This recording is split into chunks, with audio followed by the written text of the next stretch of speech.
tous, bienvenue pour ce premier culte de l'année. Bonne année aussi, au passage. Meilleurs vœux. Et on avait à cœur pour ce culte qu'il tourne autour du thème d'une chose nouvelle. Voilà, c'est le thème de la prédication et on a voulu s'y incorporer avec la louange. Et choisir des chants qui nous permettent de réaliser que cette nouvelle année permet d'avoir un nouveau départ, que ce soit un renouveau, une seconde chance pour celles et ceux qui en ont besoin, avec Dieu et dans le reste de notre vie. Et du coup, je vais laisser Olivia lire le passage de Ésaïe 43, versets 18 à 21, qui l'explique bien. Alors, Ésaïe 43, 18 à 21. Maintenant, le Seigneur dit, ne pensez plus à ce qui est déjà arrivé, oubliez le passé. En effet, je vais faire quelque chose de nouveau qui grandit déjà. Est-ce que vous ne le voyez pas ? Oui, je vais ouvrir un chemin dans le désert, je vais faire couler des fleuves dans ce lieu sec. Les animaux sauvages, les chacals et les autruches me rendront honneur, car j'ai fait couler de l'eau dans le désert, des fleuves dans ce lieu sec. Oui, je veux donner à boire au peuple que j'ai choisi. Ce peuple que j'ai formé pour moi chantera ma louange. Amen. Est-ce que tu peux le relire une fois ? Je le relis. Maintenant, le Seigneur dit, ne pensez plus à ce qui est déjà arrivé, oubliez le passé. En effet, je vais faire quelque chose de nouveau qui grandit déjà. Est-ce que vous ne le voyez pas ? Oui, je vais ouvrir un chemin dans le désert. Je vais faire couler des fleuves dans ce lieu sec. Les animaux sauvages, les chacals et les autruches me rendront honneur, car j'ai fait couler de l'eau dans le désert, des fleuves dans ce lieu sec. Oui, je veux donner à boire au peuple que j'ai choisi. Ce peuple que j'ai formé pour moi chantera ma louange. Amen. On peut prendre un temps de prière déjà, avant de commencer ce culte, pour déjà prendre conscience de ce que le texte dit et de le proclamer aussi sur nos vies. Voilà. Amen. Merci Seigneur pour ce début d'année, pour ce renouveau Seigneur que tu nous permets d'avoir, ce souffle de vie que tu nous donnes encore une fois ce matin. Et merci pour cette année qui s'est écoulée, pour les hauts, pour les bas, pour les difficultés, pour les victoires, pour les réussites, pour les chagrins. Et nous voulons te rendre gloire pour tout ce que nous avons traversé, Seigneur, et réaliser à quel point tu as été fidèle dans toutes les circonstances, dans toutes les situations. Et que tu nous promets d'être fidèle aussi encore une fois cette année, que tu souhaites nous mettre dans ton plan parfait, que ta volonté se fasse aussi dans nos vies, dans cette Église aussi, que tu puisses accomplir ton plan pour cette Église, pour chacune des personnes qui la constituent, qui est là ce matin, qui n'est pas là. Et merci pour tes promesses pour cette Église, pour tes promesses pour chacun de nous.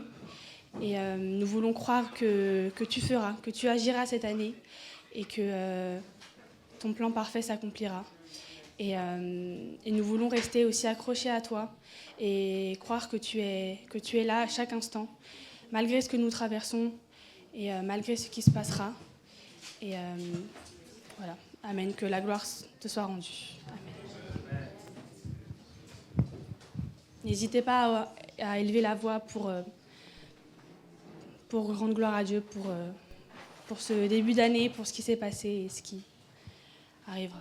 Amen. Laissez parler votre cœur.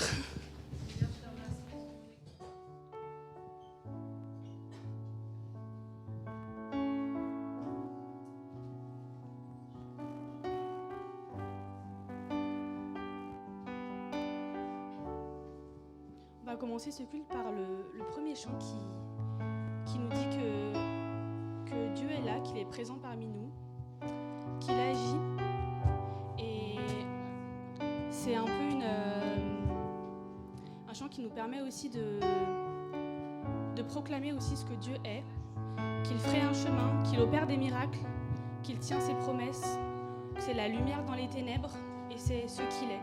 Et il nous permet de réaliser tout ça en chantant et de proclamer aussi sa toute-puissance dans nos vies et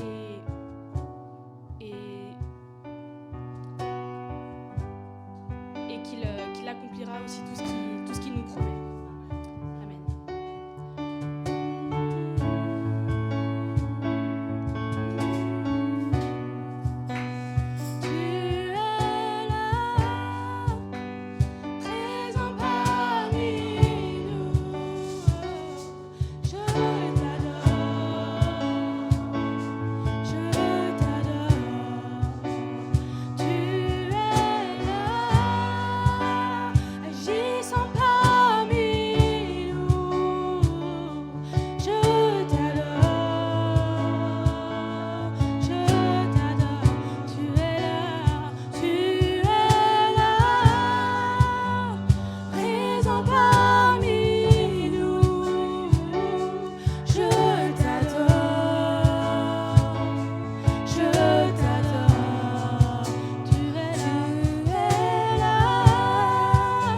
Agissant parmi nous, je t'adore,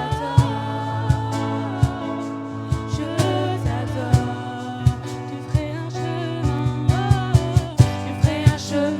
au Père des miracles, tu tiens tes promesses, lumière dans les ténèbres, mon Dieu, c'est ce que tu es, tu ferais un chemin, tu ferais un chemin au Père des miracles, tu tiens tes promesses, lumière dans les ténèbres, mon Dieu, c'est ce que tu es là, présent parmi nous, je t'adore, tu es là,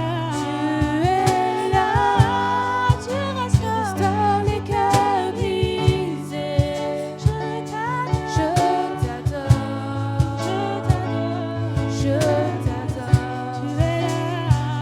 tu es là, présent parmi nous, je t'adore, tu es là, tu transformes nos vies, donc je t'adore,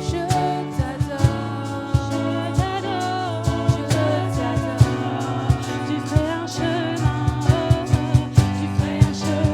au Père des miracles, tu tiens tes promesses, lumière dans les ténèbres, mon Dieu, c'est ce que tu es, tu ferais un chemin,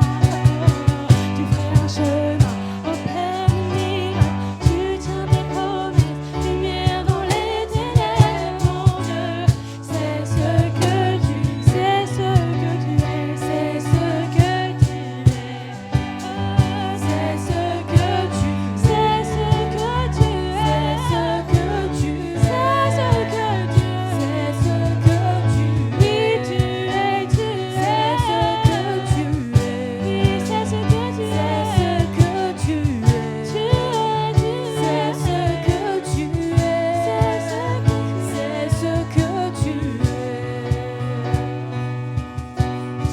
Même quand je ne te vois pas, tu es là. Et quand je ne te sens pas, tu es là. Tu agiras encore. Tu agiras quand je te. Même quand je ne te vois pas, tu es là.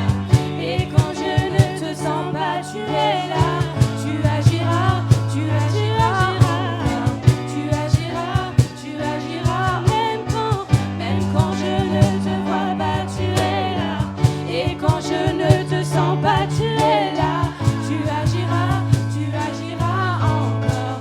Tu agiras encore. Même quand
ne te vois pas, tu es là. Même quand je ne te sens pas, tu es là. Tu agiras encore. Tu agiras encore. Même quand je ne te vois pas, tu es là. Et quand je ne te sens pas, tu es là. Tu agiras encore. Tu agiras encore. Même quand je ne te vois pas, tu es là. Et quand je ne te sens pas, tu es là. Tu agiras encore. Tu agiras. Tu ferais un chemin au Père des miracles. Tu tiens tes promesses, lumière dans les ténèbres, mon Dieu. C'est ce que tu es. Tu ferais un chemin au Père des miracles. Tu tiens tes promesses, lumière dans les ténèbres, mon Dieu. C'est ce que tu es. Une dernière fois, tu ferais un chemin. Tu ferais un chemin au Père des miracles. Tu tiens tes promesses, lumière dans les ténèbres, mon Dieu. C'est ce que tu es. Tu ferais un chemin au Père des miracles. Tu tiens tes promesses, lumière dans les ténèbres, mon Dieu. C'est ce que tu es.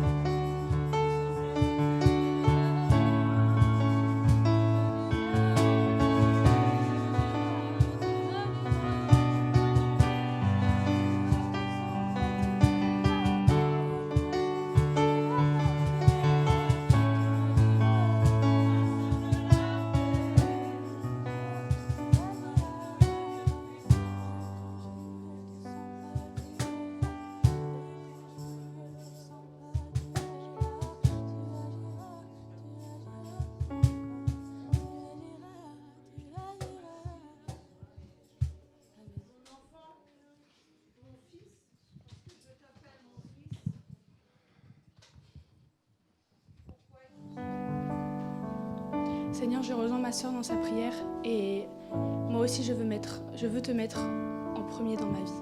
Je veux vraiment que tu agisses en moi, que ce ne soit plus moi qui vive, mais que ce soit toi qui vive. Que nous puissions d'abord rechercher ton royaume, ta face, et que tout le reste nous sera donné. Et nous voulons vraiment croire ça ce matin. Et vouloir vraiment que nous puissions diminuer pour que toi tu puisses augmenter. Et nous allons chanter ça maintenant.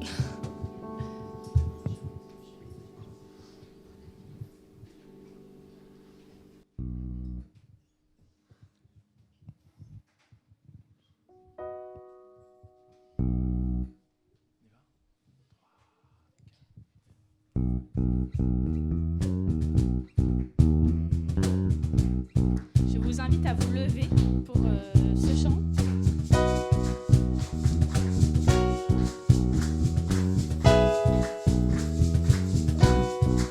À travers ce chant, nous allons parler à notre âme et lui dire de se lever, de se souvenir que Dieu a tout accompli à la croix et qu'il a tout enterré, qu'il a tout accompli et que nous vivons à nouveau. Amen. Lève-toi, mon âme, et souviens-toi que mon péché il a enterré. Lève-toi, mon âme, et souviens-toi, tout mon péché.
es Dieu de vie, nous voulons proclamer ta vie, Seigneur. Nous voulons proclamer que tu es Dieu de vie. Tu es le chemin, la vérité et la vie. La mort n'avait aucun pouvoir sur toi. La mort n'a aucun pouvoir sur nous, même si, Seigneur, nous mourrons physiquement. Mais nous ne mourrons pas éternellement. Nous ne mourrons pas éternellement parce que nous sommes en toi et tu nous attires à toi, Seigneur Dieu vivant. Merci parce que tu veux communiquer la vie encore ce matin. Que rien ni personne ne nous distraie. Que rien ni personne ne nous distraie de ce que tu veux dire, de ce que tu veux faire encore ce matin, encore aujourd'hui, Dieu de vie. Alléluia. Gloire à toi, Seigneur Dieu vivant, Dieu saint.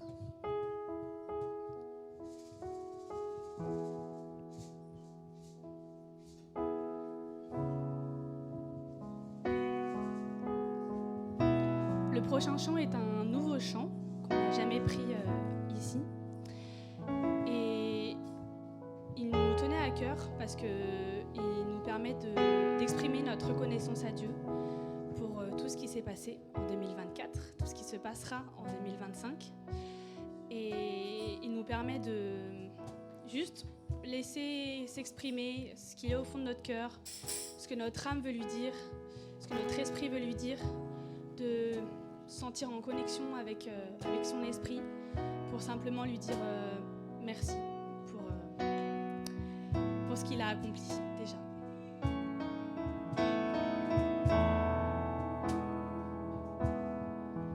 Je n'ai plus de mots, plus rien de nouveau. Comment l'exprimer?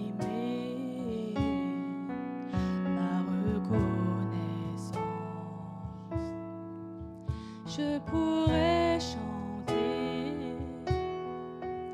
tous les jours, louer tous les chants s'éteignent, mais tu es éternel. J'élève les mains, je te loue encore et encore.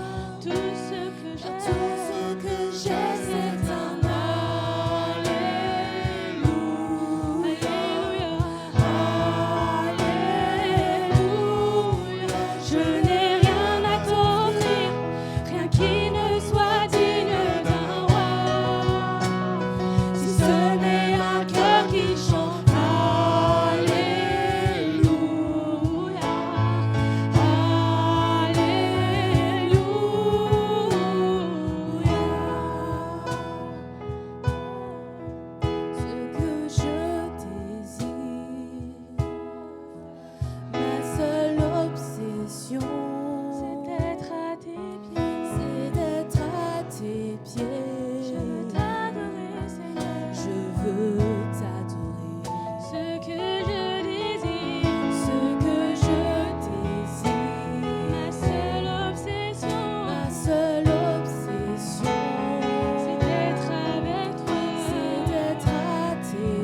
Chante fort de tout ton cœur, explose de joie. Car il y a en toi comme un lion rugissant. Lève-toi, loue ton Dieu. Lève-toi mon âme, et toi mon âme. Chante fort de tout ton cœur, explose de joie. Car il y a en toi comme un lion rugissant. Lève-toi, loue ton Dieu. Et toi mon âme, et toi mon âme. Chante fort de tout ton cœur, explose de joie. Car il y a en toi comme un lion rugissant. Lève-toi, loue ton Dieu. Lève-toi mon âme, et toi mon âme. Chante fort de tout ton cœur, explose de joie. Car il y a en toi comme un lion rugissant. Lève-toi, loue ton Dieu. Je lève les mains et je lève les mains. Je te loue encore et encore. Car tout ce que j'ai, c'est un Alléluia.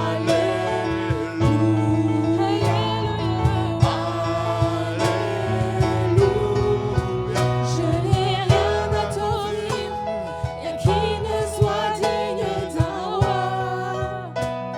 Si ce n'est un cœur qui chante Alléluia, Alléluia. Et je lève les mains, je te loue encore et encore. Car tout ce que j'ai, c'est un Alléluia, Alléluia. Je n'ai rien à t'offrir, rien qui ne soit digne d'un roi. Entends mon cœur qui chante, un cœur qui chante Alléluia, Alléluia. Et je lève les mains, je te loue encore et encore. Car tout ce que j'ai, c'est un Alléluia, Alléluia. Je n'ai rien à t'offrir, rien qui ne soit digne d'un roi. Si ce n'est un cœur qui chante Alléluia, Alléluia, Alléluia. Je lève les mains, je te loue encore et encore. Car tout ce que j'ai, c'est un Alléluia, Alléluia. Je n'ai rien à t'offrir, rien qui ne soit digne d'un roi. Si ce n'est un cœur qui chante Alléluia,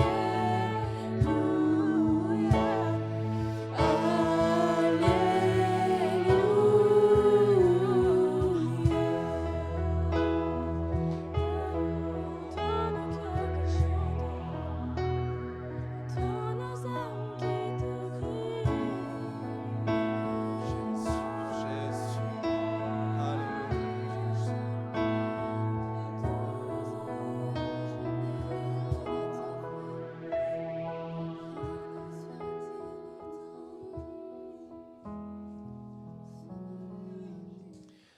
Gloire à Dieu.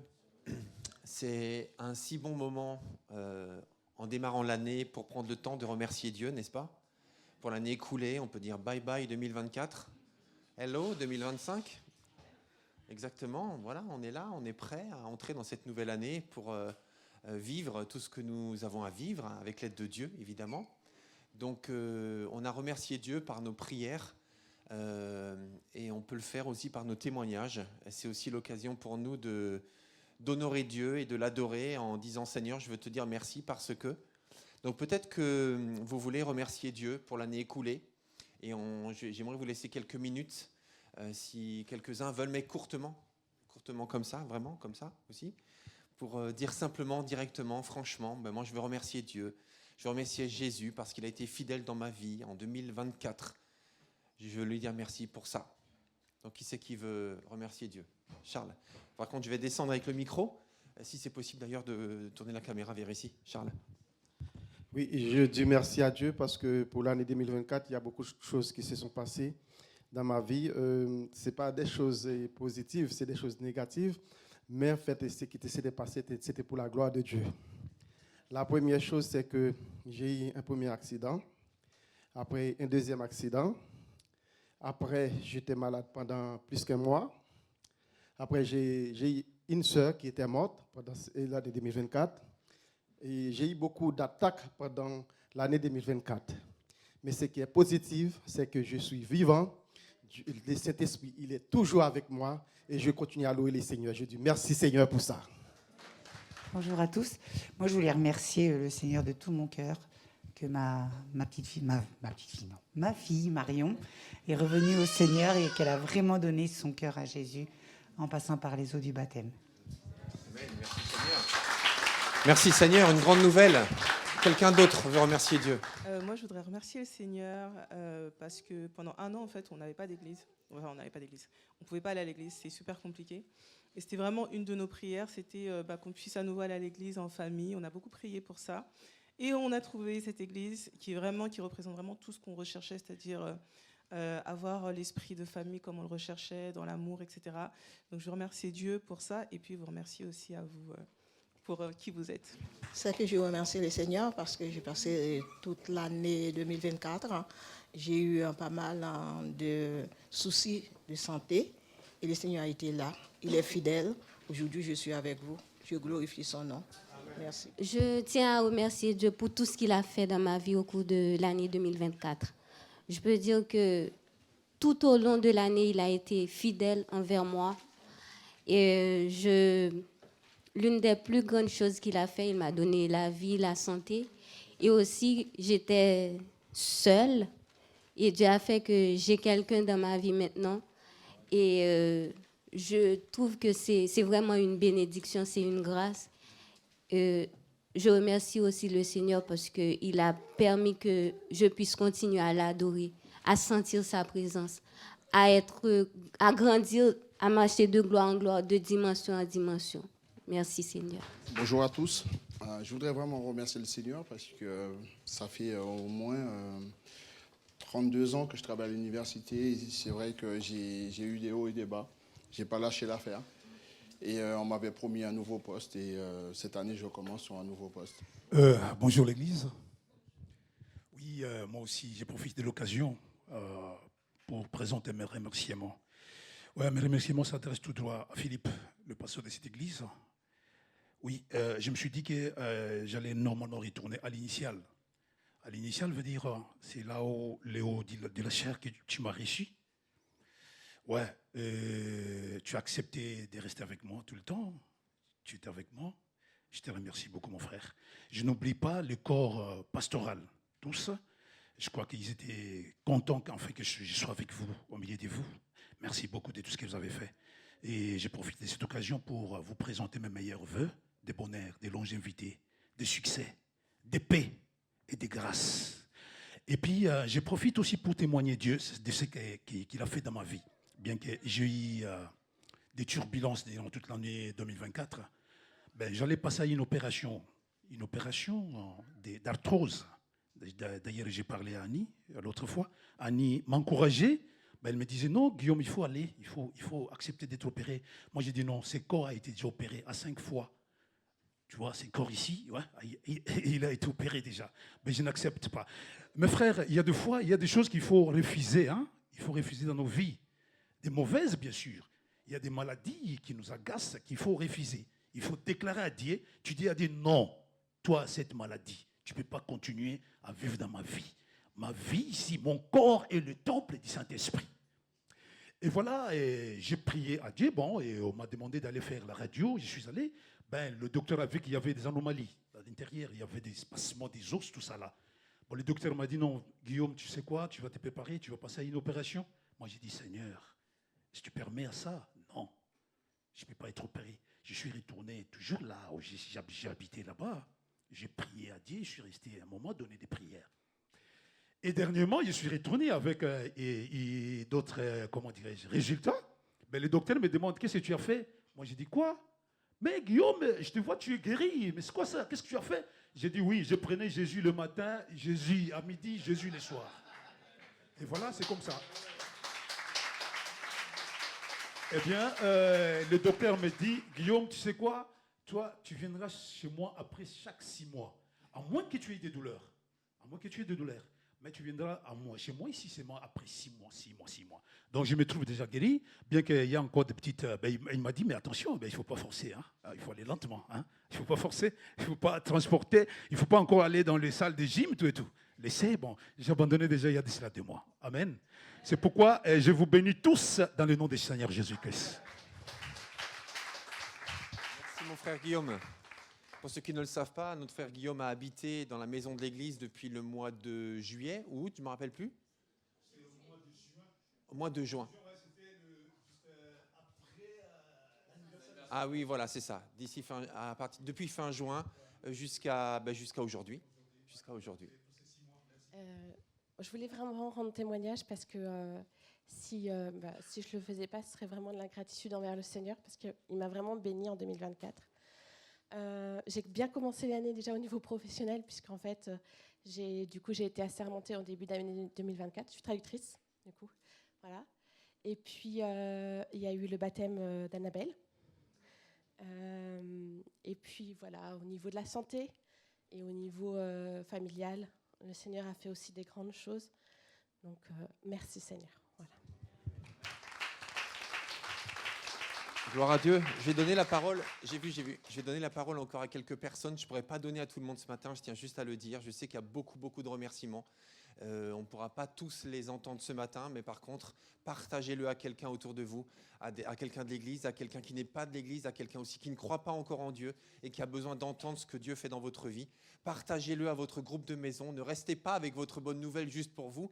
Dites-le autour de vous parce que toutes les bonnes nouvelles doivent être dites.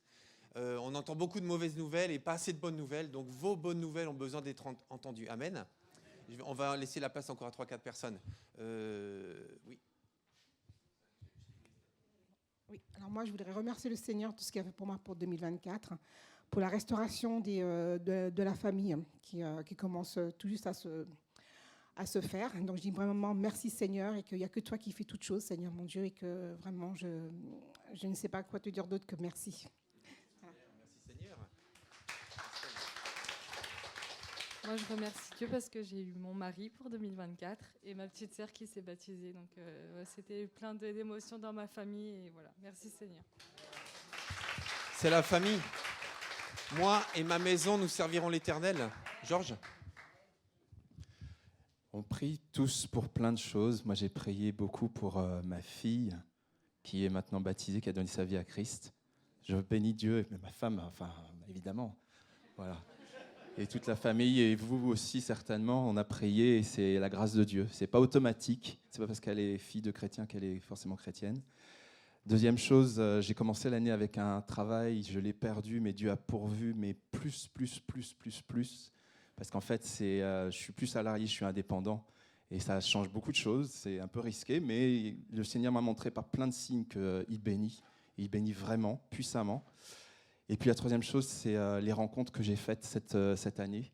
Je bénis Dieu pour Georges, que j'ai rencontré au mois d'août, qui est là. Je bénis Dieu pour plein de gens que j'ai rencontrés. J'ai fait connaissance avec Maësan. J'ai fait connaissance avec plein de gens, des nouveaux qui sont ici. Et vraiment, je bénis Dieu parce que Dieu élargit sa famille. Voilà, merci. Merci beaucoup. Gloire à Dieu. Moi, je remercie le Seigneur parce que en 2025, je suis encore dans la maison du Seigneur, donc c'est pour moi la plus grande joie. Et comme certains disent, on a des choses des fois négatives, malheureusement. Alors moi, j'ai des choses négatives au niveau de mon couple, mais je rends grâce à Dieu parce que j'ai fait beaucoup de rencontres aussi de personnes. Je témoigne par WhatsApp à des personnes. Et je rends grâce à Dieu de la fidélité de toute l'Église, qu'on est les uns envers les autres. Je dis toujours, on a un bouquet de fleurs, voilà, qu'on monte jusqu'aux cieux. Et je remercie le Seigneur aussi pour mon petit-fils Kenji qui est fidèle depuis l'âge de ses 6 ans, parce que j'ai toujours prié pour mes enfants. Je fais confiance. Mais le seul pour l'instant qui vient depuis l'âge de ses 6 ans, c'est Kenji. Et je rends grâce aussi parce que l'année dernière, il avait voulu une guitare pour son anniversaire. Les parents n'étaient pas trop d'accord parce qu'ils ont dit « Oh, c'est tout beau, tout nouveau, il ne va pas en faire ». Mais il a voulu cette guitare. Et en plus, je l'ai eu à un prix vraiment très, très raisonnable sur un site. Et du coup, après, les sons de guitare, c'était plus difficile. Et puis, on en parlait partout. Et puis, les mois s'écoulaient. Puis Kenji qui me disait « Mamie, là, c'est trop. Hein. » Il dit parce qu'on en parle à tout le monde dit bah oui, on va se renseigner et tout. Mais il dit mamie, ça va pas. Hein. Puis les mois s'écoulaient et on rend grâce au Seigneur parce que notre frère Samuel fait des leçons de guitare quand il est libre. Il fait des leçons le samedi ou le mercredi à Kenji. Donc je remercie le Seigneur pour ce bon geste de notre frère.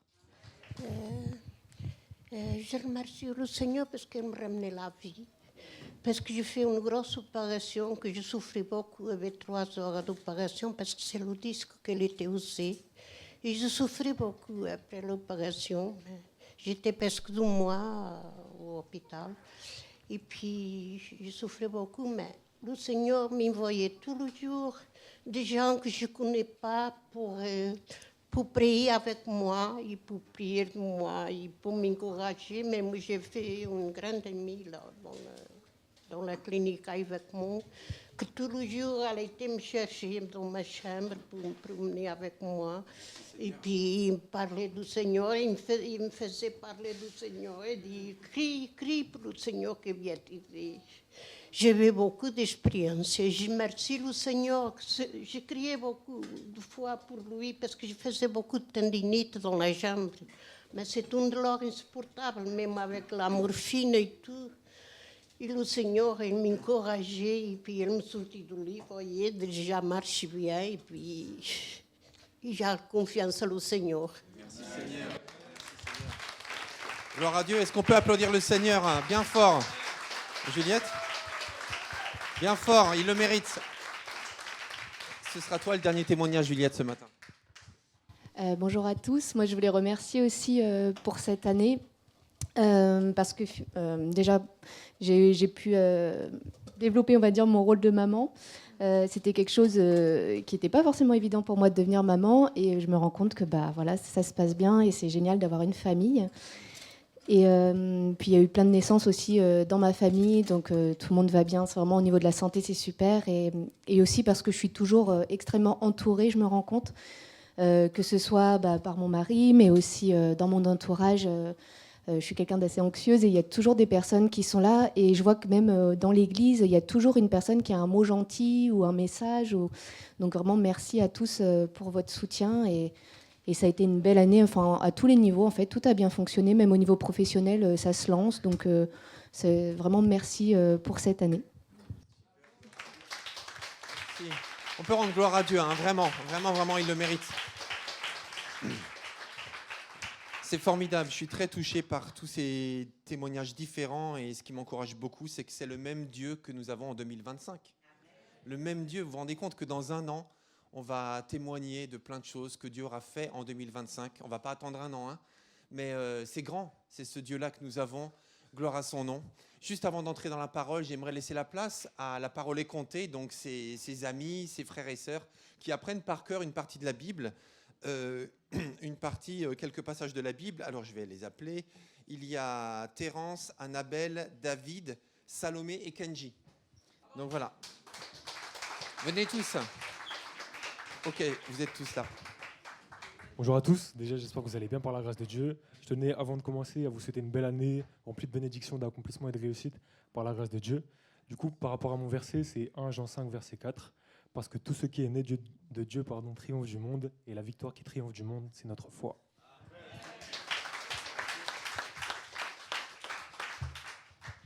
Recherchez l'amour. Aspirez aussi aux dons spirituels, surtout à la prophétie.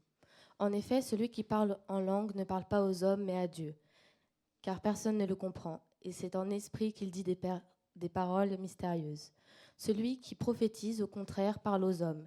Il les édifie, les réconforte, les encourage. Celui qui parle en langue s'édifie lui-même, alors que celui qui prophétise édifie l'Église. 1 Corinthiens 14, versets 1 à 4.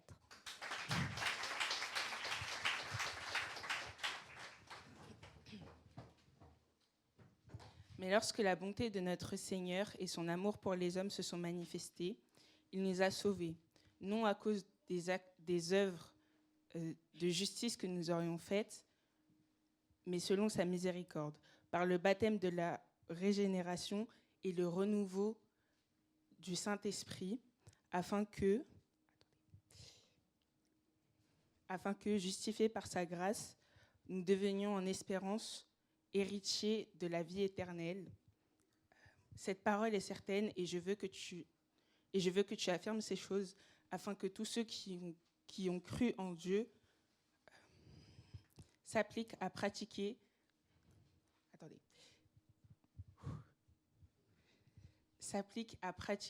de bonnes œuvres. Attendez, c'est pas fini. Voilà ce qui est bon et utile pour les hommes. Attendez. Oui, le passage. Attendez, c'est Tite 3, versets 4 à 8.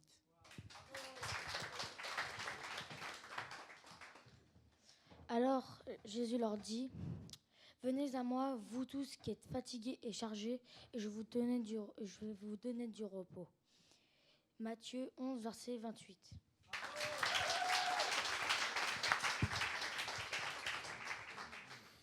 Alors moi, mon verset, c'est « Aujourd'hui, dans la ville de David, il vous est né un sauveur.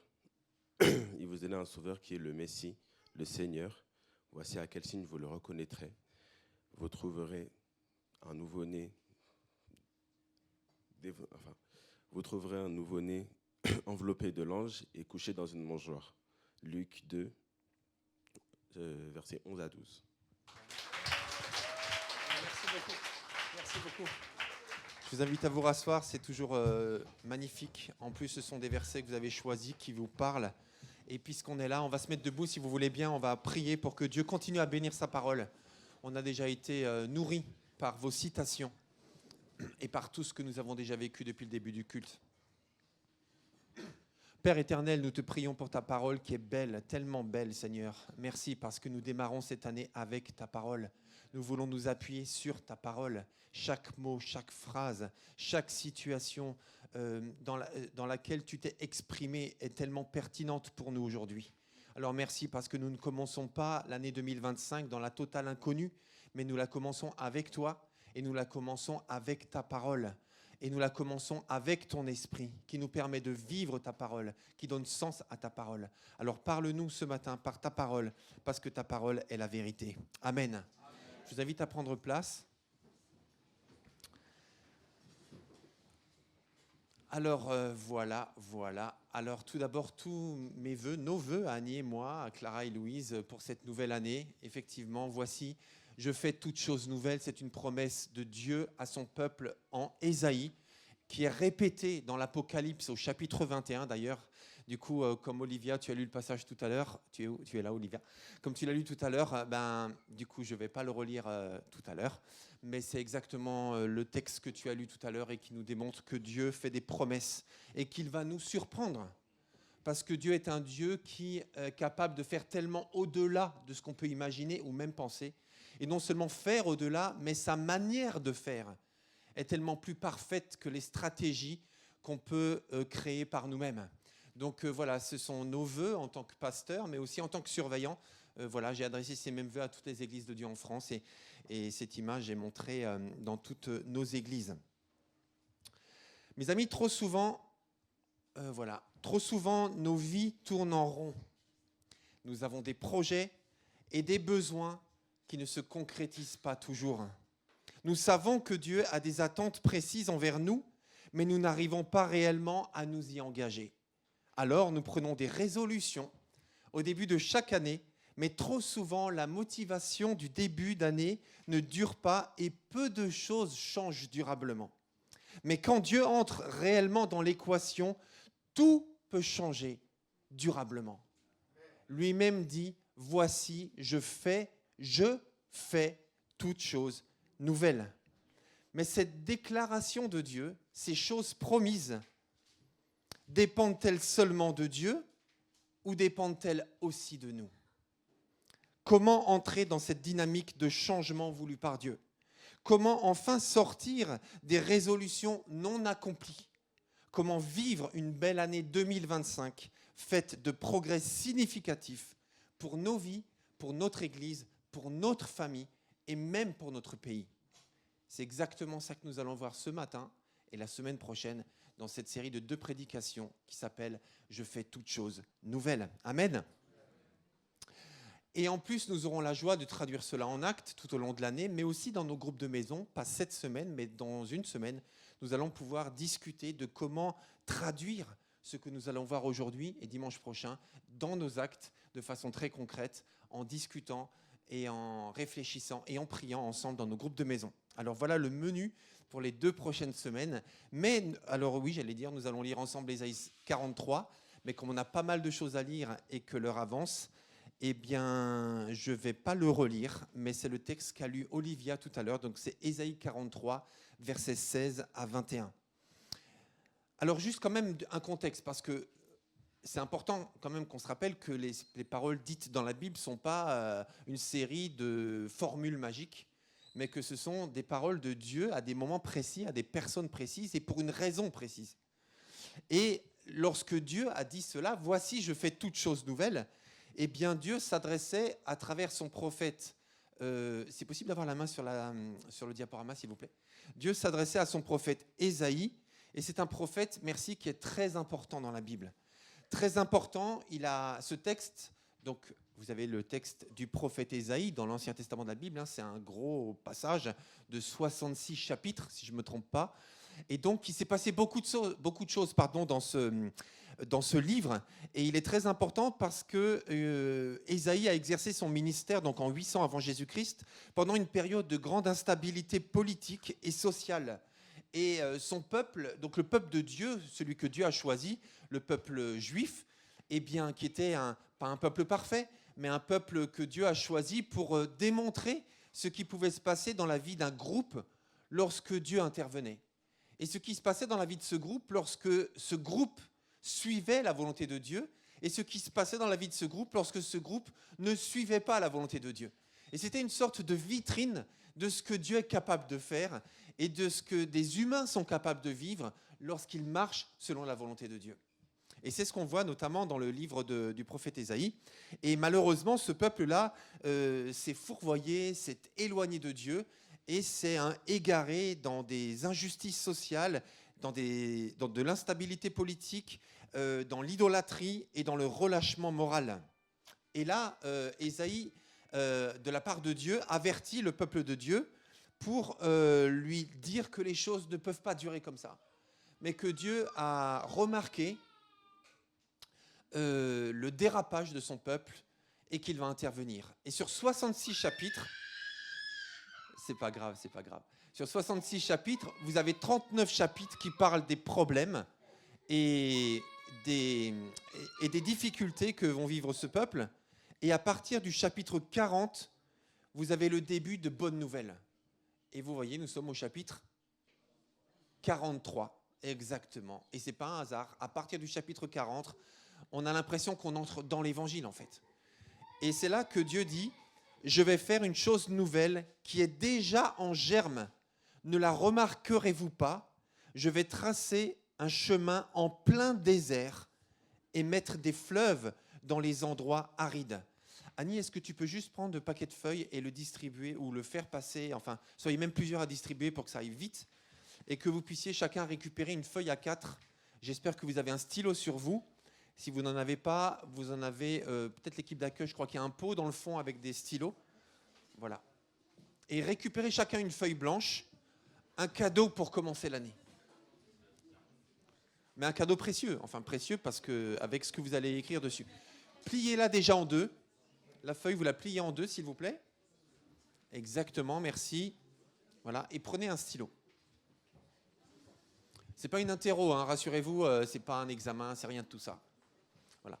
Prenez une feuille A4, vous la pliez en deux, et vous prenez un stylo, s'il vous plaît. Et je vous propose sur la première page de votre feuille, vous tracez un trait au milieu pour faire 2 colonnes. Voilà. Merci. Vous tracez un trait au milieu s'il vous plaît, pour faire 2 colonnes.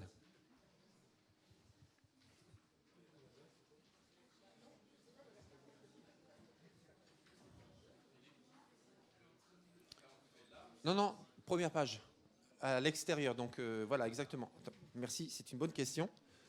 Voilà. En fait, vous la pliez en 2 comme ça, la feuille A4. Du coup, ça vous fait des feuilles A5, ça vous fait un livret. Et sur la première page au milieu, vous tirez un trait pour faire 2 colonnes. S'il vous plaît. Voilà. Est-ce que c'est bon pour vous ?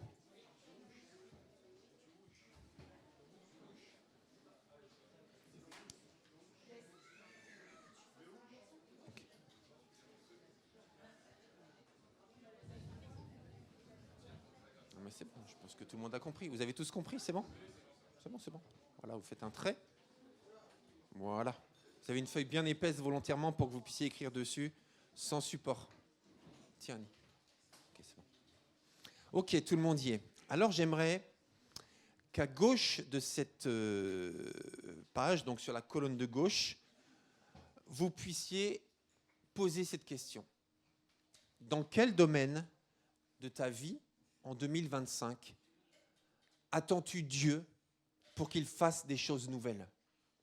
Donc tu as des besoins, que ce soit ta santé, que ce soit ta famille, que ce soit ton travail, que ce soit ta foi, que ce soit tes finances, que ce soit peu importe quoi en fait. Tu as des besoins et tu souhaites que Dieu fasse des choses nouvelles dans ce domaine ou dans ces domaines. Donc tu peux lister ces domaines-là sur la page, dans la colonne de gauche. Donc tu peux écrire la question pour te rappeler quand même à quoi ça correspond.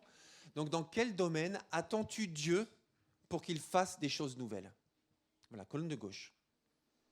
Parce que tu as des attentes, j'imagine, pour démarrer l'année. Tu souhaites, vous savez, souvent on se dit, qu'est-ce que je peux te souhaiter pour cette nouvelle année ? Et là, vous dites, souhaite-moi, s'il te plaît, ceci, souhaite-moi cela, j'aimerais ceci, j'aimerais cela. Et là, en tant que chrétien, si vous êtes chrétien, et si vous n'êtes pas encore chrétien, dans quel domaine tu aimerais que Dieu intervienne dans ta vie en 2025 et qu'il fasse des choses nouvelles ? Voilà. Donc vous écrivez ça. Alors vous pourrez continuer chez vous, hein. Au moins amorcer la pompe pour le début de cette année. Ok, donc ça c'est la colonne de gauche. Dans quel domaine attends-tu Dieu pour qu'il fasse des choses nouvelles dans ta vie ? Colonne de gauche. Colonne de droite. Vous inquiétez pas, vous continuerez après, c'est pas exhaustif, hein, parce que je vois certains, ils se donnent de la peine. Hein, ils se disent, ah oui, attendez que je réfléchisse, oui, à ça encore. C'est pas non plus la liste pour le Père Noël, hein, vous comprenez ce que je veux dire ? Mais vraiment à Dieu, quelles sont les choses nouvelles et dans quel domaine tu aimerais que Dieu intervienne dans ta vie en 2025 ? Vous continuerez tranquillement chez vous. Colonne de droite. Dans quel domaine Dieu attend-il des choses de toi ? Tu sais que Dieu attend des choses de toi.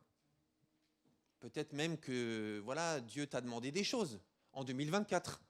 Et tu as refusé, ou tu as ignoré, ou tu as dit « attends », ou « on verra », peut-être, « j'ai pas envie ». Bref, ce genre de réponse qu'on donne lorsqu'on n'a pas envie de se soumettre à Dieu. Mais on ne va pas démarrer l'année 2025 seulement en se demandant ce qu'on voudrait que Dieu fasse pour nous. Mais qu'est-ce que Dieu attend de toi ? Il y a un passage dans Michée qui dit « ce que l'Éternel demande de toi ». C'est que tu pratiques la justice, que tu aimes la miséricorde et que tu marches humblement avec ton Dieu. Donc Dieu attend des choses de toi. Qu'est-ce que tu sais de la part de Dieu ? Qu'est-ce qu'il attend de toi pour démarrer cette nouvelle année ? Alors là aussi, amorcez la pompe, mais on ne pourra pas tout mettre maintenant. Et peut-être que vous ne savez pas quoi mettre maintenant. Ce n'est pas grave, mais juste notez la question et prenez le temps chez vous dans la prière, en examinant votre vie peut-être, juste honnêtement la lumière de ce que Dieu vous remontre, votre conscience aussi. Voilà ce que Dieu attend de moi pour 2025.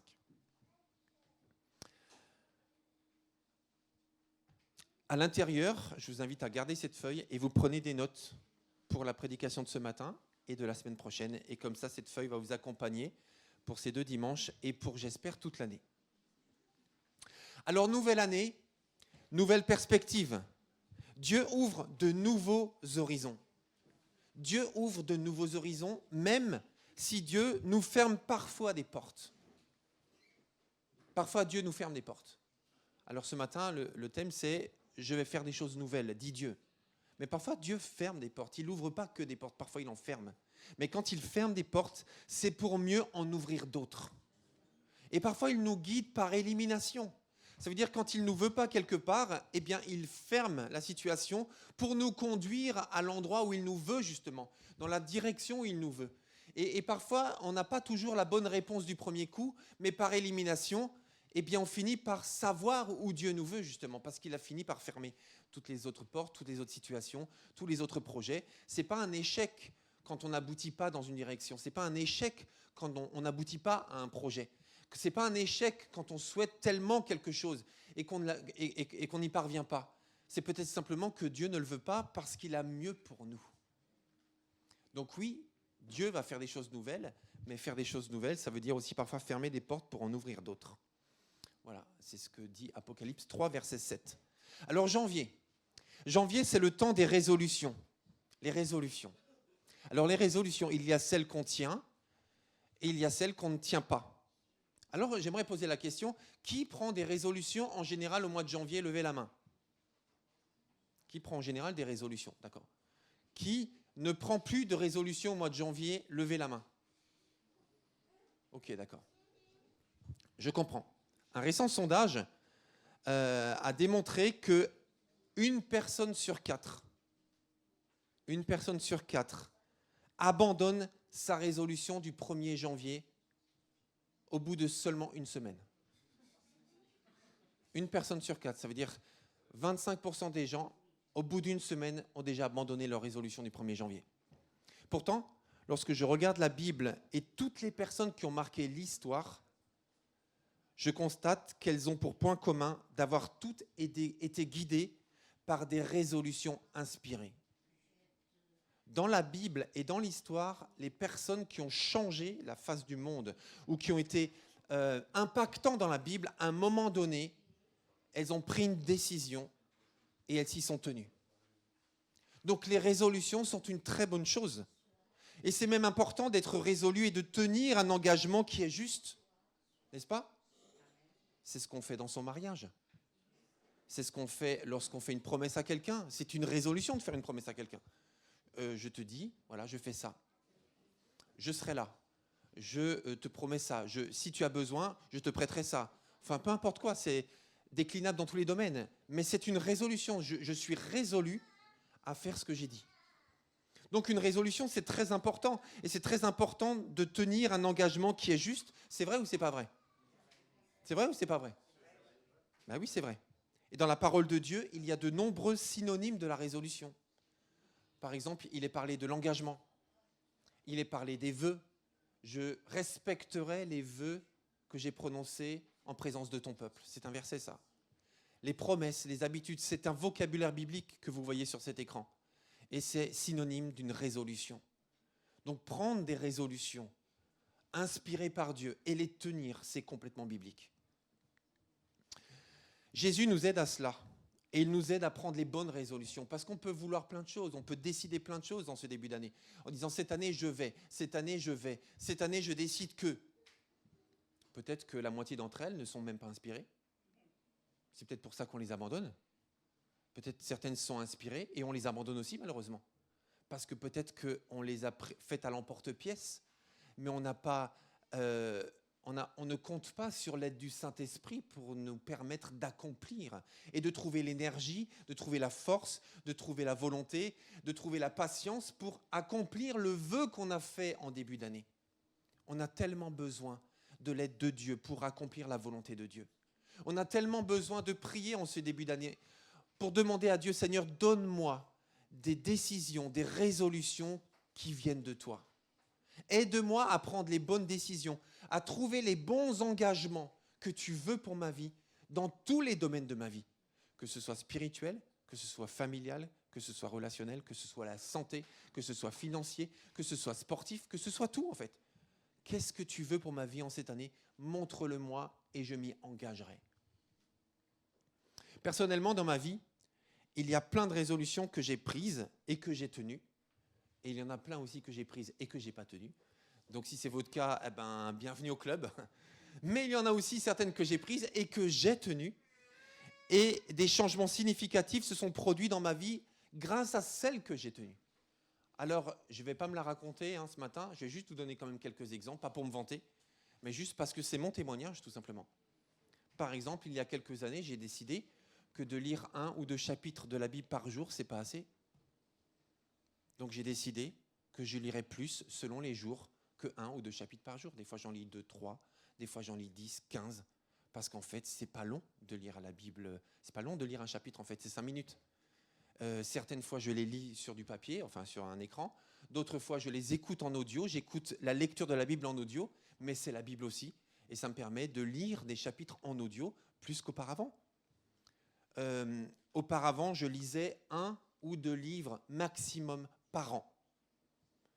Et dans ma connaissance de la parole, dans mon développement de ma vie chrétienne, de ma vie dans tous les sens du terme, je me suis dit, c'est pas assez, il y a tellement de choses à apprendre, il y a tellement de choses à connaître. J'ai besoin de lire plus qu'1 ou 2 livres par an. Et j'ai pris la résolution de lire 1 ou 2 livres par mois. Et c'est ce que je fais depuis à peu près 3-4 ans. 1 ou 2 livres par mois, minimum. Et ça se fait très bien. J'ai pris la décision d'avoir des armoires de vêtements toujours bien rangées. C'est vrai ou c'est pas vrai? Ah, c'est vrai ou c'est pas vrai? J'ai pas dit ce qu'il n'y a pas dans les armoires, mais ce qu'il y a dans les armoires, c'est toujours bien rangé ou pas? C'est ça que je voulais entendre, hein. Voilà, 10 fois mieux que moi. Je plaisante. C'est toujours bien rangé. Et ça fait longtemps, on peut ouvrir tous mes tiroirs, tous mes placards, n'importe quand, à n'importe quel... Vous venez par surprise chez moi, c'est toujours bien rangé. C'est vrai? Non, chez moi. Enfin, de mon côté, je veux dire, parce que c'est chez nous. J'ai décidé de rééquilibrer mon hygiène alimentaire. Et c'est ce que j'ai fait. Et de fait, en conséquence, parce que mon hygiène alimentaire était mauvaise, j'ai perdu 10 kilos. Alors pas récemment, c'était il y a 17 ans. Et je ne les ai jamais repris en 17 ans. Je ne me vante pas, c'est juste un témoignage.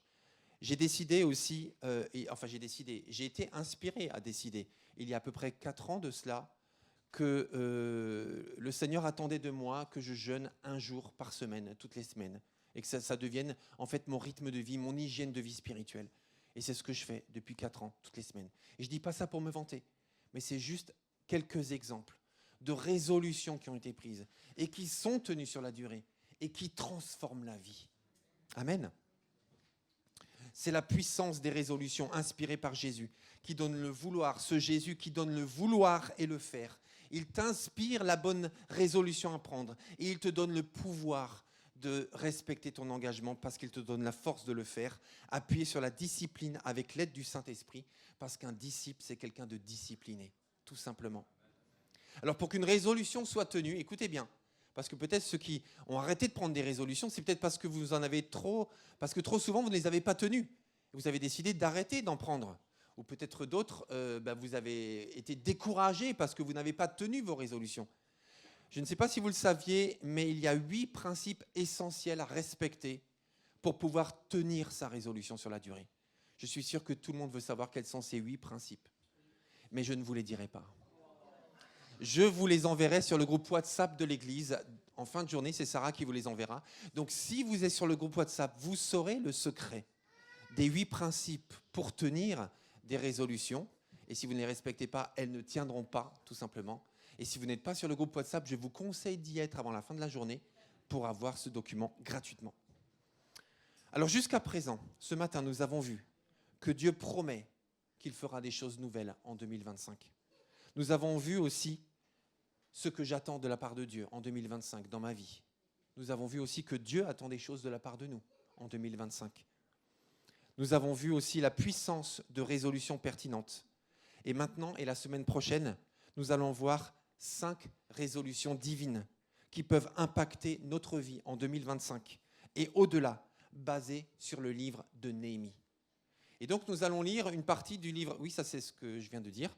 Nous allons lire une partie du livre de Néhémie. Néhémie aussi, c'est dans l'Ancien Testament. C'est un livre qui a été écrit après le livre du prophète Ésaïe. Néhémie a été écrit en 400 avant Jésus-Christ. Néhémie était juif, lui aussi, esclave du roi de Babylone. Il n'était ni noble, ni guerrier, ni prophète. Il fait partie de toutes ces personnes qui ont été déplacées suite aux prophéties que Dieu lui-même a données dans Ésaïe, justement. Eh bien, le peuple a été déporté en Babylone. Et Néhémie faisait partie de ces gens qui ont été déportés, donc de force, en Babylone et qui se retrouvaient esclaves à la cour du roi. Et il lui servait du vin, il goûtait les vins, il était échanson du roi.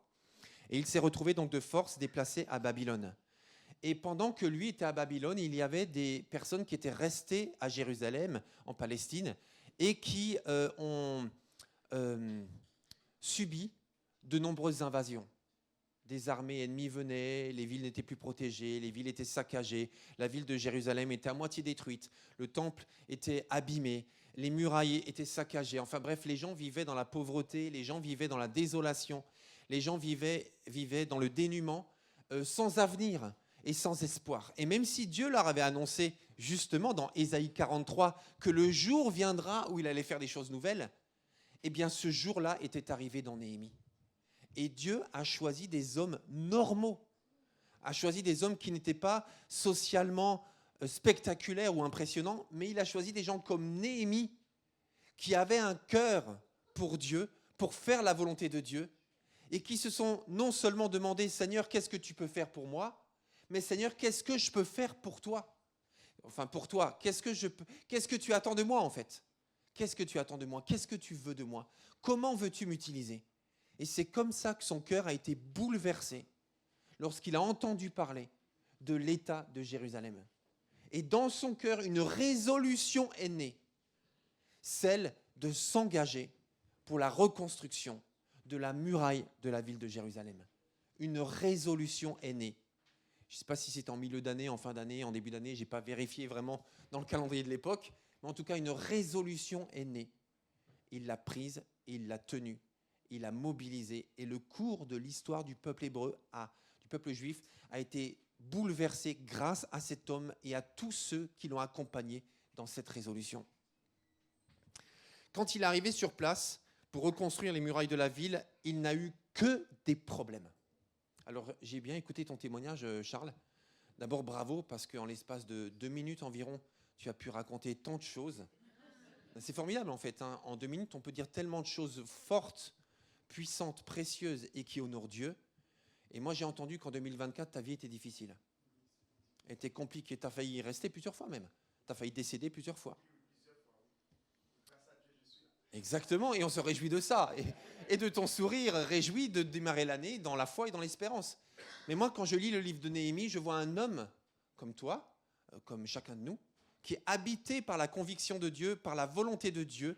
Et quand il arrive sur place, il n'a que des problèmes. Alors on se dit, mais quand je suis dans la volonté de Dieu, les choses s'ouvrent, ça glisse, c'est facile. Mais non, pas toujours. Parfois, même quand je suis dans la volonté de Dieu, les choses sont compliquées et difficiles. Et lui, il arrive sur place, appelé par Dieu pour reconstruire cette muraille, motivé par Dieu, le cœur bouillant. Il était ému aux larmes quand il a vu la situation. On a l'impression que il était prêt à donner sa vie entière, même à laisser sa vie pour ce projet, tellement il était résolu à répondre à l'appel de Dieu. Et pourtant, il n'a eu que des obstacles, que de l'opposition. Enfin, presque que. Alors, ce livre de Néhémie est exceptionnel parce qu'il est le récit d'enfants. Écoutez bien, il est le récit d'enfants des Kenji et de tous les autres. Le récit d'enfants, pas Kenji Girac, le guitariste. Je parle du petit Kenji, guitariste lui aussi, qui va bientôt prendre la place du grand Kenji, je pense. Il est exceptionnel parce qu'il est le récit d'enfants, de jeunes et d'adultes qui ont pris une résolution inspirée par l'Esprit, qu'ils ont tenu ferme et ils ont révolutionné leur situation. Alors ils ont pris ensemble 5 résolutions extraordinaires et ils s'y sont tenus. Alors ces 5 résolutions sont les suivantes, que l'on voit dans Néhémie chapitre 10. Et on va lire ce chapitre. La première résolution, et en fait je la traduis pour toi et pour moi, c'est « Obéis la parole de Dieu et mets-la en pratique ». La deuxième résolution, c'est « Remets Dieu en premier dans ta vie ». La troisième résolution, c'est affirme ton caractère. Ça veut dire plutôt, enfin c'est même mal traduit en fait, c'est pas affirme ton caractère, mais c'est consolide ta personnalité en Dieu. Ensuite, affronte tes luttes. Ne les fuis pas, ne les nie pas, mais affronte-les. Ensuite, accomplis ta mission. Vous pouvez prendre en photo l'écran, on va en reparler bien sûr la semaine prochaine.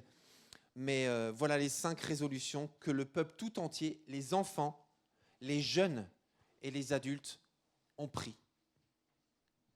Alors on va lire dans Néhémie chapitre 10. Dorcas, je ne sais pas si tu as eu mon message ce matin. Est-ce que tu es OK pour le lire?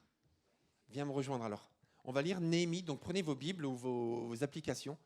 On va lire dans Néhémie chapitre 10, versets 1 et 2, et aussi versets 29 à 40.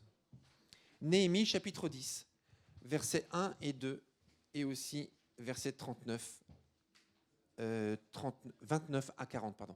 Et j'ai volontairement coupé parce qu'en fait, il y a beaucoup de noms. Ils sont tous importants, hein, mais c'est juste pour garder l'attention de tout le monde. Je vous inviterai à le lire chez vous. Mais on va passer toute la description de toutes les personnes impliquées. C'était ça, ok.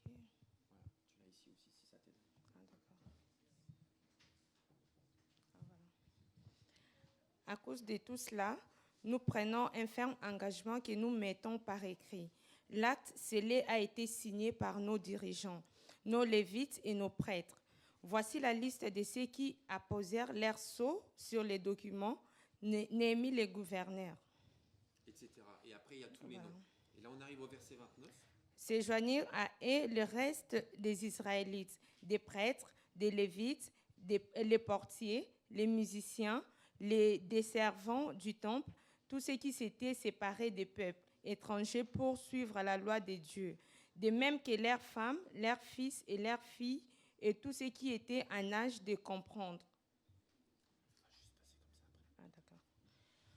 Tous donnèrent leur soutien aux compatriotes les plus considérés d'entre eux.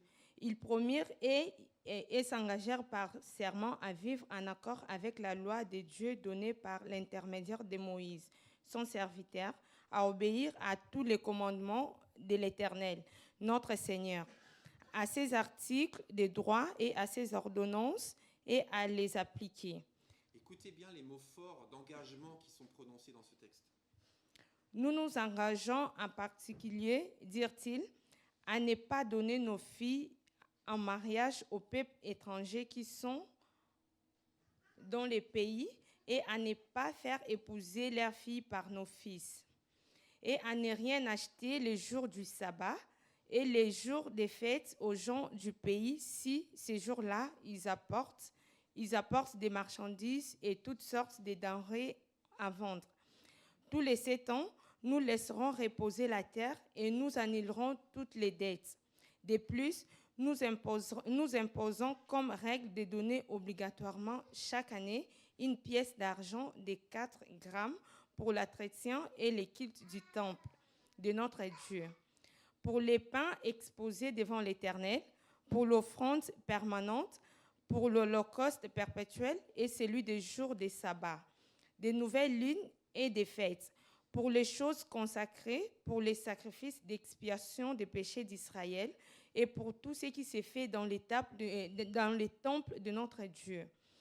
Nous avons aussi tiré au sort quelques familles des prêtres, des lévites et des gens du peuple devraient apporter chaque année à date fixe au temple de notre Dieu les bois destinés à brûler sur l'autel de l'Éternel, notre Dieu, comme cela est écrit dans la loi.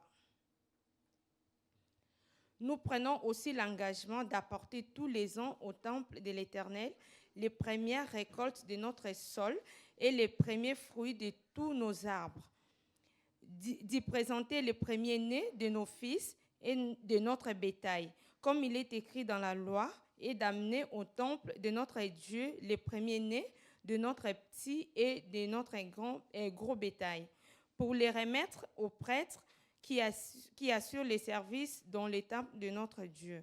Nous apporterons aux prêtres dans les salles de notre Dieu la pâte faite avec notre première farine, des offrandes, des fruits de tous les arbres, du vin nouveau, de l'huile et nous remettrons aux Lévites la 10e partie des produits de nos terres. Ils viendront eux-mêmes prélever cette dîme dans toutes les localités où nous travaillons. Un prêtre descendant d'Aaron accompagnera les Lévites quand ceux-ci prélèveront la dîme. Et ceux-ci apporteront la dîme de la dîme au temple de notre Dieu, dans les salles de l'annexe qui sert d'entrepôt. Car les Israélites et les Lévites apporteront dans ces salles leurs offrandes de blé, de vin nouveau et d'huile. Dans ces locaux que sont entreposés les objets du sanctuaire et qui se tiendront les prêtres qui font les services, les portiers et les musiciens. Ainsi, nous ne négligerons pas les temples de notre Dieu. Merci beaucoup, Dorcas. Merci. Ça, c'est pas trop possible de l'apprendre par cœur, par contre, pour les parkouristes. Encore que, peut-être une résolution pour 2025, certains se disent peut-être, bon, en tout cas, bon courage. Ce qui est très fort dans ce passage, c'est nous nous engageons à, nous décidons de, nous sommes résolus à. Et vous verrez dans les 8 principes que vous allez recevoir sur WhatsApp, un des points très importants, c'est d'être spécifique. On ne peut pas tenir une résolution vague. Si je dis, par exemple, cette année, je prends la résolution de plus lire la Bible. Trop vague, trop flou. Il faut être plus spécifique, plus précis pour que l'engagement soit tenable. Je m'engage à lire tant de versets ou tel passage par jour ou par semaine, ou à lire un livre ou un évangile, par exemple, par mois pendant 4 mois. Par exemple, je dis ça au hasard. Et c'est important parce que vous savez, c'était il y a à peu près 1 mois et demi, j'avais prêché dans l'église de Verrières-le-Buisson, et j'avais posé, dans l'église de Dieu à Verrières-le-Buisson, et j'avais posé la question, qui a déjà lu, par exemple, un chapitre de la Bible en entier?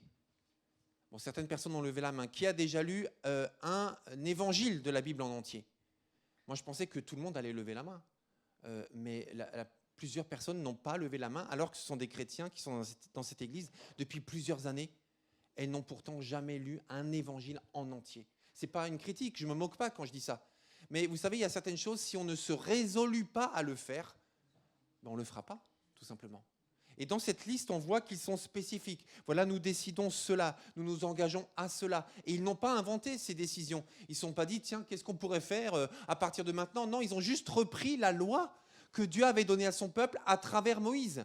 Et ils ont réécrit cette loi. Quand je dis réécrit, ils ont recopié cette loi simplement en disant, voilà, nous nous engageons à lui obéir et à obéir spécifiquement à ça. Alors, la première résolution qu'ils ont prise, c'est d'obéir la parole de Dieu et à la mettre en pratique. Alors c'est vrai, tout le monde a envie de réussir sa vie. Et c'est tellement normal. Par exemple, je voudrais juste savoir, si j'affirme quelque chose de vrai, je voudrais savoir, est-ce que quelqu'un a envie de rater sa vie? Levez la main. Qui a envie de rater sa vie? De la rater vraiment là, au sol, claquer au sol, comme on dit, en PLS. Votre vie qui veut avoir une vie en PLS? Personne. C'est marrant. J'ai comme l'impression que tout le monde veut réussir sa vie.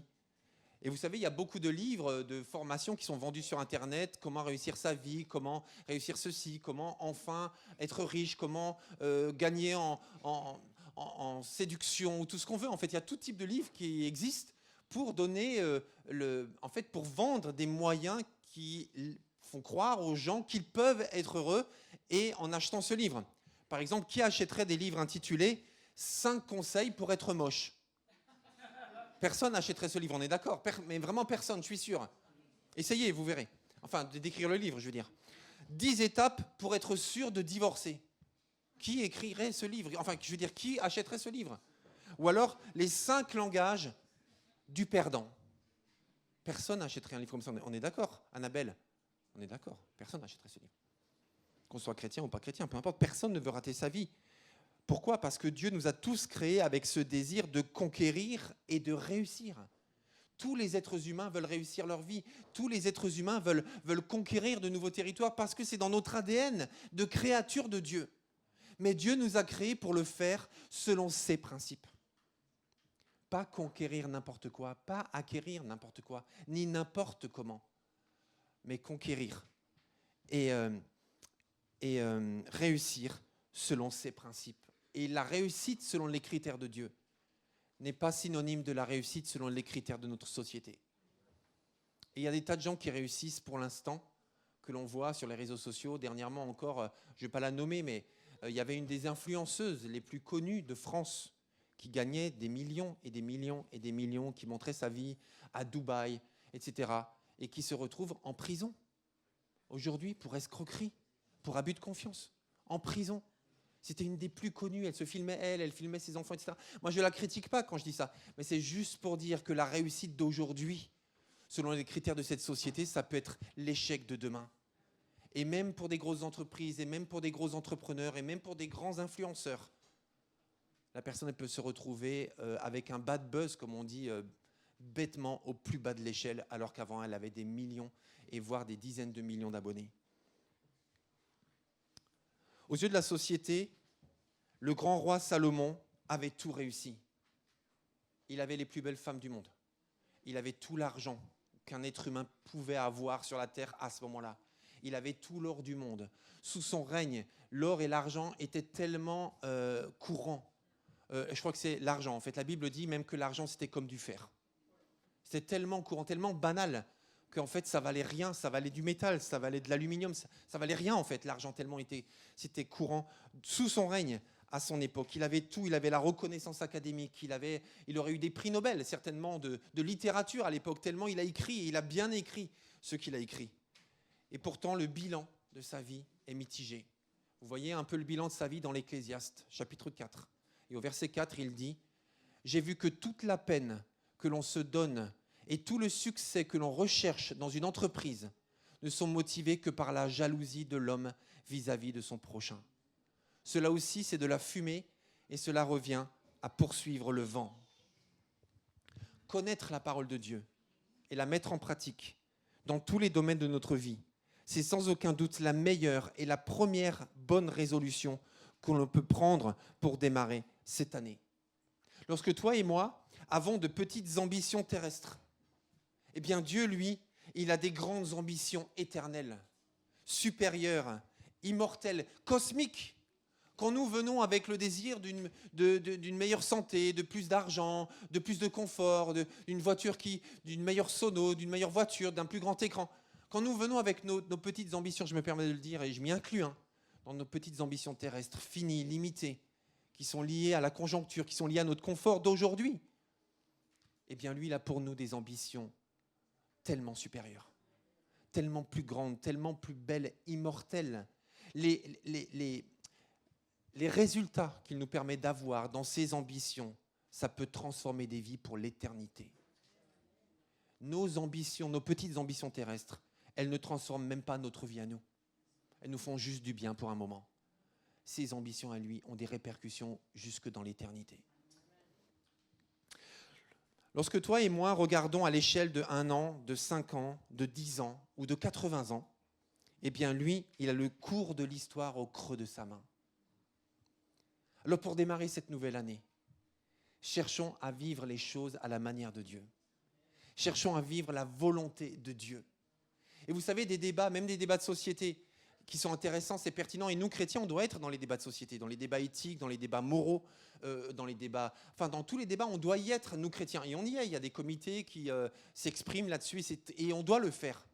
Mais vous savez, des fois, quand je vois certains débats qui bouleversent la société, et quand je pense qu'il y a encore 10 ans, on n'était même pas au début de commencer à remettre ça en question. Et quand je pense qu'aujourd'hui, on n'accepte pas à juste titre des choses, par exemple, je ne vais pas entrer dans le détail parce que sinon je vais prendre trop de temps, et qui étaient encore tolérées il y a 30 ans, et aujourd'hui, on a compris que c'est inacceptable. Je me dis, on ne peut pas se baser en fait sur les raisonnements de notre société pour comprendre et s'attacher à ce qui est vrai. Parce que notre société change. Et quand on voyage, on se rend compte que selon les cultures, ça change encore. Il y a trop de variables, il y a trop d'incertitudes, il y a trop de mouvements, il y a trop de changements. Dieu sait. Lui, il est sûr. Lui, il est solide. Lui, il est l'éternel. Il a le cœur de l'histoire au creux de sa main, je répète. Ce qui faisait parfois la fierté de notre histoire dans le passé fait parfois notre honte d'aujourd'hui. Par exemple, vous avez entendu parler de statues de grands généraux qui ont été érigées un peu partout en France, des statues en bronze, des grandes statues. Aujourd'hui, on les déboulonne parce que c'était de grands esclavagistes. C'était notre fierté, on les mettait au centre des places publiques. Maintenant, on les dévisse, on les cache, on a honte en fait de les avoir érigés en modèle. Il y a encore quelques années, l'amiante, on en mettait partout parce que c'était formidable, c'était extraordinaire. Aujourd'hui, on n'en veut plus nulle part parce que c'est toxique. Le bisphénol A, on en mettait partout, dans les tickets de caisse, dans les tétines pour les enfants. On en mettait partout, c'est trop bien, partout, partout. Prenez du bisphénol A, prenons-en encore partout, partout. On s'est rendu compte que c'est toxique et on l'a retiré de partout. C'est juste pour vous dire que la gloire du passé, ça peut devenir la honte du présent. Mais pas avec Dieu. Mais pas avec Dieu. Parce que lui, il ne change pas. La vérité, c'est la vérité. Parce que la sainteté, c'est la sainteté. Et toi et moi et tous les autres, nous passerons. Mais sa parole et sa volonté ne passera pas. Donc ce que nous disons, toi et moi, ce que nous pensons, toi et moi, c'est important. Mais c'est moins important que ce que Dieu dit et que ce que Dieu pense. Je t'encourage à un exercice, si tu peux. Essaye de retrouver tes dessins de l'école maternelle. Tu sais, les premiers dessins que tu as faits, lorsque tu essayais de dessiner, lorsque tu essayais d'écrire, tu faisais des bonhommes en patates ou en bâton. Tu te rappelles de ça? Vous qui êtes parents, vous avez encore ça chez vous pour vos enfants, j'en suis sûr. Nous aussi, on les a encore dans des cartons, on les a conservés précieusement. Pense au premier dessin que tu as fait et compare-les au premier dessin que Dieu a fait lorsqu'il a créé l'univers. Lorsque toi, tu dessinais 3 bâtons, lui, il dessinait déjà les planètes, les étoiles, la nature, les êtres humains, pendant que toi, tu faisais 3 traits.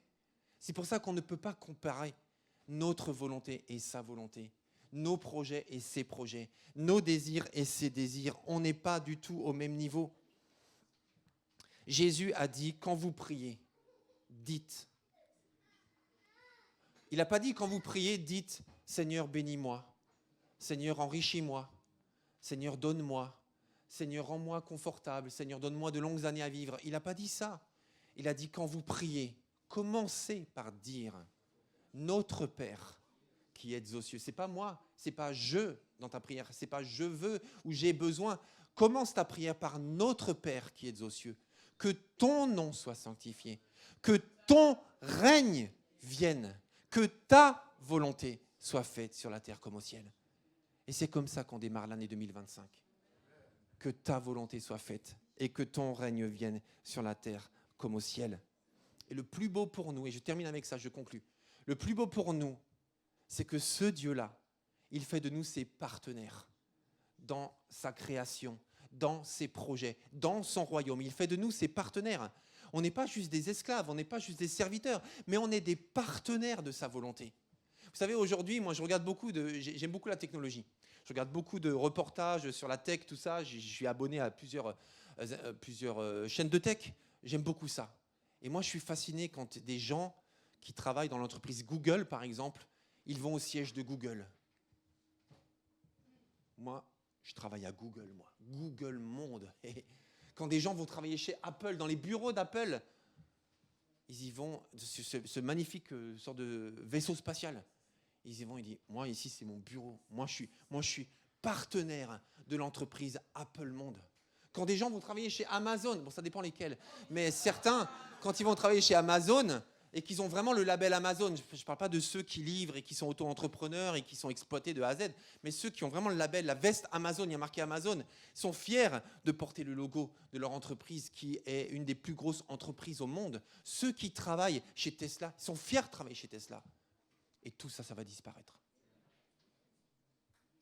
Tout ça, ça va disparaître. Le ciel et la terre passeront, mais mes paroles ne passeront pas. Et je ne suis pas en train de condamner ces entreprises, mais imagine que l'entreprise pour laquelle tu es, toi, aujourd'hui en tant que chrétien, c'est la plus grande entreprise du monde. Et quand je dis entreprise, je ne parle pas de business, mais je parle d'entrepreneuriat, de celui qui a entrepris la création de l'humanité, de celui qui a créé l'humanité, de celui qui a créé l'univers tout entier. Tu peux être fier de faire partie de cette entreprise. Amen. Moi, je suis fier. Moi, je suis chrétien. Je suis fier d'être chrétien. Je suis fier de faire partie de cette entreprise et d'être partenaire de Dieu. Alors, on va terminer ce message, cette première partie de message par la prière. Je vous inviterai juste au recueillement, parce qu'on a de quoi être fiers. Et pour terminer, j'aimerais juste prier en nous rappelant ce qu'on a mis sur notre feuille, sur la première page. Nous avons écrit, peut-être, ou commencé à écrire ce que nous souhaitons de la part de Dieu en 2025. Seigneur, j'ai besoin de toi. J'ai besoin que tu fasses des choses nouvelles dans ce domaine, dans ce domaine, dans ce domaine. Dans ce domaine, je souffre. Dans ce domaine, c'est une impasse. Dans ce domaine, je me sens dépassé. Je me sens brisé peut-être même. Peut-être que dans un domaine, même tu te dis, Seigneur, restaure-moi. J'ai été tellement brisé dans tel domaine de ma vie ou dans tel moment de ma vie. J'ai besoin que tu me restaures. Pense aussi à l'autre colonne, celle de droite, où tu te poses la question, Seigneur, qu'est-ce que tu attends de moi? Je ne veux pas rester concentré sur mes besoins, mais je veux me concentrer sur ta volonté.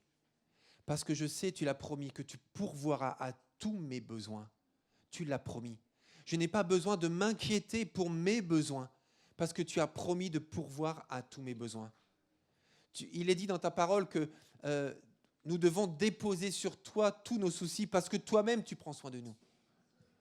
Dans un psaume, il est écrit « J'ai été jeune et me voilà vieux. Jamais je n'ai vu un juste abandonné, ni ses enfants mendier leur pain. » Alors Seigneur, ce matin, nous voulons nous concentrer sur ce que tu veux toi. Et vivre cette année soumis à ta volonté. En nous posant la question au quotidien, parce que là, on a besoin d'être concret. Au quotidien, quand je suis sur mon téléphone, quand je navigue sur Internet, quand je regarde des séries, quand je discute avec des gens, quand je pense, quand je suis seul, quand je suis en groupe. Seigneur, si toi, tu étais à ma place maintenant, qu'est-ce que tu ferais? Qu'est-ce que tu ferais, toi? Qu'est-ce que tu ferais, Jésus? Je suis un disciple de Jésus. Je suis un petit Christ, quelqu'un qui imite le modèle Christ. Qu'est-ce que tu ferais à ma place? Et je veux vivre mon année en conséquence. Père éternel, je te prie en cette fin de prédication pour que tu touches nos vies. Cette année, nous avons des attentes, nous avons des souhaits, nous avons des espérances. Seigneur, nous voulons te soumettre tout ça et être à l'écoute de tes désirs, de tes attentes, de tes espérances. Parce que tout ce qui vient de toi durera pour l'éternité et tout le reste passera. Même l'Ecclésiaste, le grand roi Salomon disait « L'homme, ses jours sont comme l'herbe. Il sèche au soleil, le vent passe, il n'existe plus et ceux qui l'ont connu ne se rappellent plus de lui. » Alors Seigneur, nous voulons travailler pour ce qui vaut vraiment la peine. Nous voulons investir nos vies pour ce qui est éternel. Alors merci Seigneur de remplir cette année de ta présence, de ta volonté, que ton règne vienne et que ta volonté soit faite sur la terre comme au ciel. Et tous ceux qui sont d'accord disent Amen. Tous ceux qui sont d'accord disent Amen. Amen, gloire à Dieu. Est-ce qu'on peut rendre gloire à Dieu? S'il vous plaît.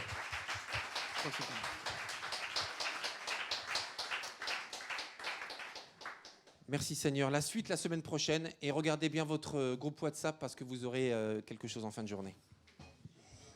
Super. On va conclure ce culte par un dernier chant qui est Maintenant je vis, je reprends les paroles, ouais. Qui nous rappelle ce que Dieu met en nous, cette lumière et cette j'ai plus les mots, je vais dire cette resplendissance, mais ça se dit pas. Mais voilà, la lumière qu'on peut être quand il vit en nous. Et on va passer les paniers des dîmes et offrandes. Et vous pouvez aller voir Joël au fond de l'église si vous voulez donner en carte bleue.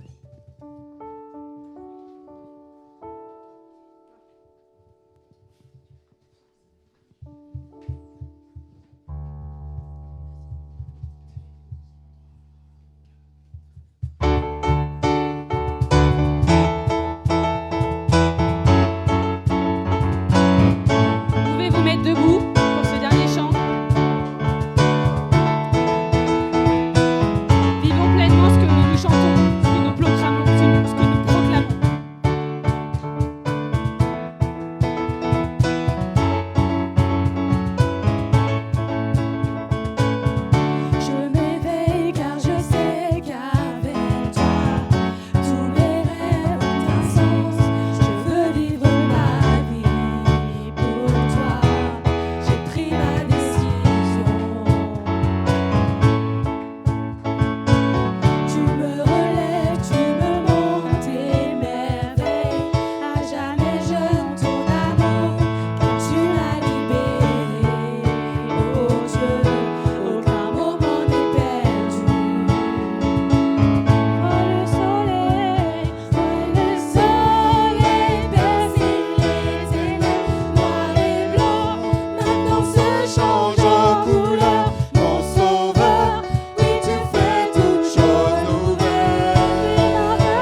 annonces pour cette nouvelle année. On a une nouveauté à vous présenter et je vais laisser Annabelle et Francette. Est-ce que tu peux venir aussi, s'il te plaît, vous présenter ça? Toute cette année, on a fait plusieurs appels pour ce qu'on appelait anciennement la garderie, parce qu'on a eu de nombreuses naissances et on a de plus en plus de petits dans l'église.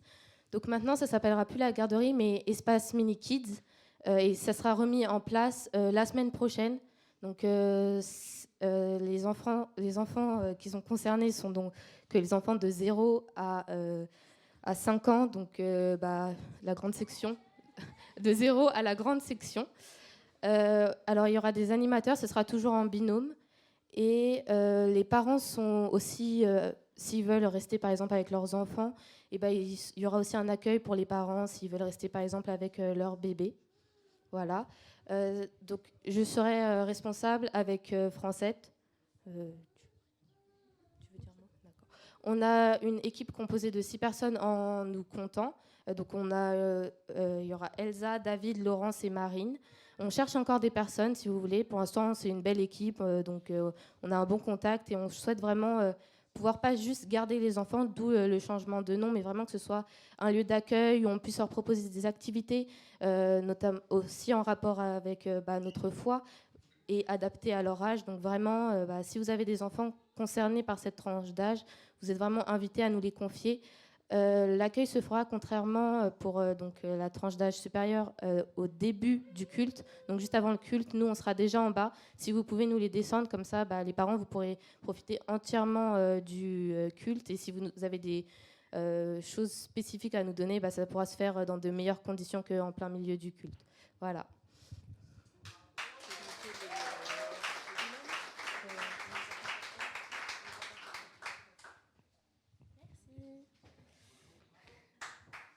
Oui, on applaudit encore parce que... Vraiment, merci Seigneur, parce que c'est vrai que c'était un besoin et c'est trop bien que autant de gens se soient mobilisés, notamment des jeunes. Donc franchement, c'est un vrai sujet de joie.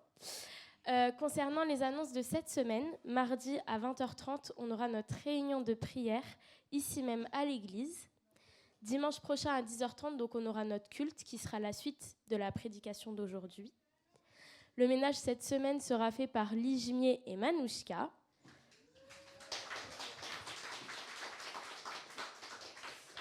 Et du coup, je vais prier pour clôturer le culte. Je vous invite à fermer vos yeux, vous lever. Seigneur, je te remercie pour cette nouvelle année, cette année 2025. Merci d'avoir renouvelé le souffle de vie en nous, Seigneur. Je te bénis pour cette nouvelle année, que ça puisse être une année de bénédiction, de joie pour chacun d'entre nous, Père, et que nous te fassions confiance, qu'importe, Seigneur Jésus, ce qui peut nous arriver, que nous restions accrochés à toi, Seigneur, que tu sois le centre de notre vie, Père, le centre de nos journées, que vraiment nous soyons attachés à toi plus que jamais, Père, quoi qu'il arrive. Merci de bénir chacun d'entre nous, bénir nos familles, Père, et merci parce que tu es là à chaque instant, à nos côtés, et que tu nous gardes. Amen. Bonne semaine.